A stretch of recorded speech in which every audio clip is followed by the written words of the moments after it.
Hello, Periscopers. I'm just getting on a better timing today than usual. Thank you for joining us, Mark Eisenman. I appreciate it. My name is Monica Coleman, and I was actually on time today. Yesterday, I think I was 2-3 hours later than usual, so I wanted to just kind of be a little better with the covenant. Thank you for joining us. As people kind of come in, I'll say hello. My name is Monica Coleman, Monica A. Coleman, and I am a professor of religion based in Los Angeles. I'm trying to figure out where to hold this.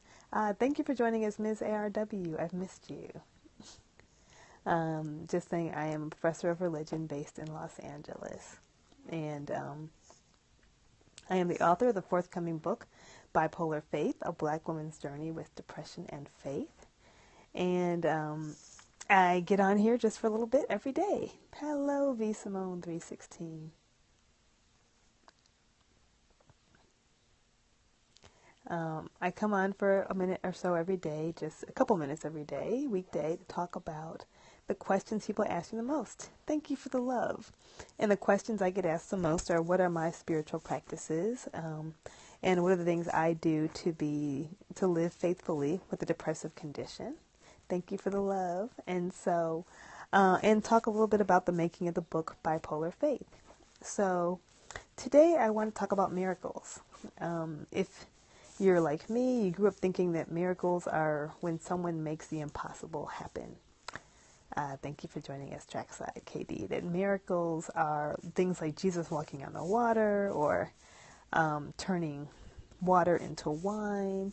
If you're in a Christian tradition, thank you. Good to see you, Tama. Thank you for joining us, Yassine. And that miracles are these big fancy things that special God-like people do, right? That like Jesus does miracles, and everything else would just be magic or tricks or something else. And I haven't spent a lot of time as a theologian thinking about miracles, but I do think that miracles are when something happens that we don't think can happen, something that we don't expect to happen. When we're genuinely surprised that something is possible that we didn't think was possible. And it doesn't mean that it's actually impossible, but just was outside of what our minds could grasp. And today I got to experience a little miracle, and it's kind of a small thing. But I talked earlier about how important it is to have friends and to have a support system and to have what my friends and I call the village, right? It takes a village to raise a child. It takes a village to raise a grown-up. And so talk about having your village and like, how's your village, and is your village supporting you? And if you've heard me the last couple of days or weeks, I've said it's been a challenging time, not enough sleep, lots of work, ongoing life challenges. And I got this really nice kind of miracle today, a very nice surprise. And it's something small, but it felt very big. I was talking to a colleague, and actually I would call the colleague to ask for some help in a mentoring relationship I have, and said, hey, I think that you could also be a good mentor to this individual. And as we're talking, we were just kind of catching up. How are you doing? How's work? How's life? Etc. And as I was sharing, my colleague, who's really a friend as well, said, I can help you, and I can do these different things for you that and I'm not that far away from you, and this is something that I can do that's helpful for you. And it really surprised me because I didn't expect that. I didn't realize that I had love and support in an area where I did.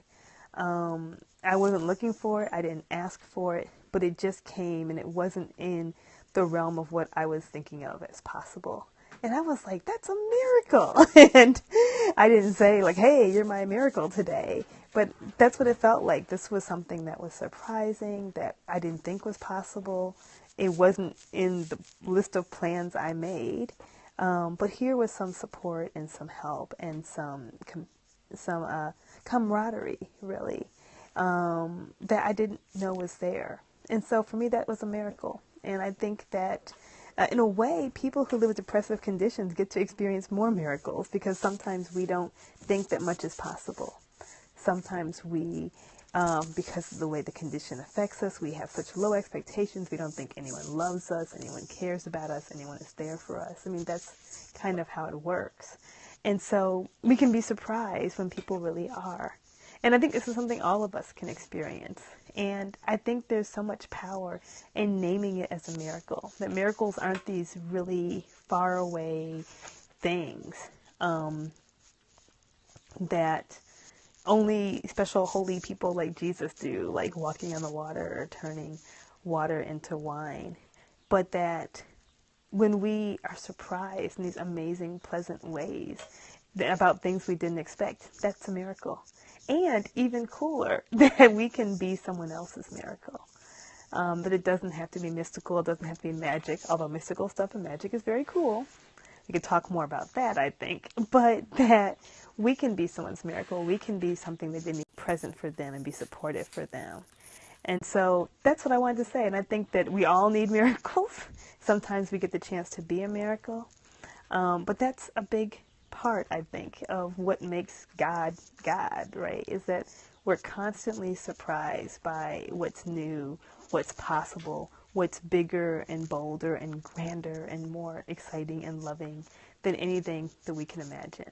And so I talked yesterday about theology and what I hold on to get me through, and about God's presence. But this miracle thing, pretty cool too. So thank you for the affirmation, Dr. Tama. And I won't stay long because I have to get dinner ready and pick up a little one and do the parental thing.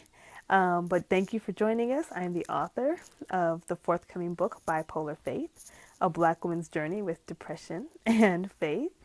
And my name is Monica A. Coleman, and I'm a professor of religion based in Los Angeles. You can catch the replay on Twitter at Monica A. Coleman. You can follow me here on Periscope at Rev Monica. And I also upload to YouTube, so you subscribe to my channel, you'll get them after a day or two. You can catch them on YouTube as well, and just shout out with the hashtag Bipolar Faith.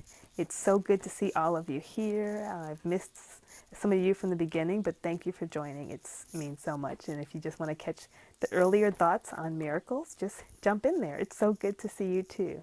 So thank you for joining, and I'm going to go downstairs and work on some vegetables, and maybe I'll do another Periscope with me cooking again. Take care, you all, and I'll see you on Monday, if not before.